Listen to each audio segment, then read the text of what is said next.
maaf ada gangguan.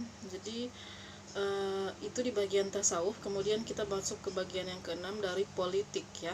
Nah, politik ini kebanyakan rakyat masuk Islam itu setelah adanya penguasa atau raja-raja. Jadi raja-raja yang menjadi acuan mereka untuk masuk di Islam ya, dimana rajanya memeluk Islam yang terlebih dahulu, kemudian pengikut-pengikutnya mengikuti para raja-raja, dimana pengaruh politik para raja dan penguasa tersebut sangat membantu tersebarnya Islam di Indonesia ya, seperti sekarang ini.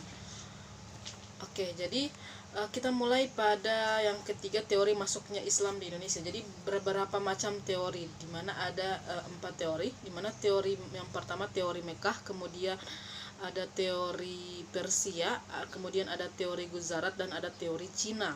Nah, dimana ada 4 teori ini yang mengatakan itu pendapatnya berbeda-beda. Dimana teori Mekah itu mengemukakan bahwa Islam masuk ke Indonesia itu pada abad pertama Hijriah ya, Hijriah atau abad ke-7 Masehi.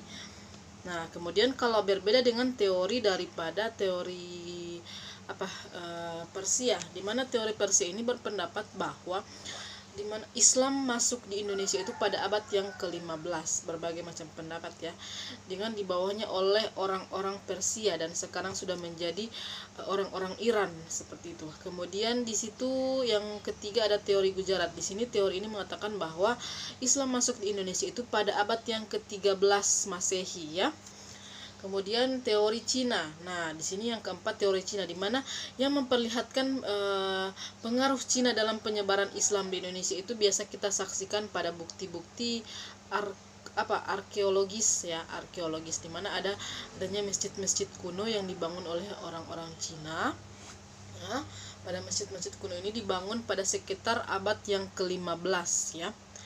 Misalnya contoh Masjid Agung Demak seperti itu. Oke, jadi tugas selanjutnya silakan buat rangkuman bab 2 ya, bab 2 untuk materi SKI. Pembahasan sudah selesai di materi bab 1.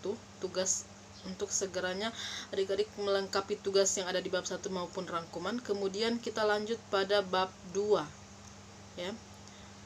Kita lanjut pada bab 2 di mana ada kerajaan-kerajaan Islam di Indonesia ya. Dibuat rangkumannya ya. Bab 2 Kerajaan Islam di Indonesia. Baik, wassalamualaikum warahmatullahi wabarakatuh.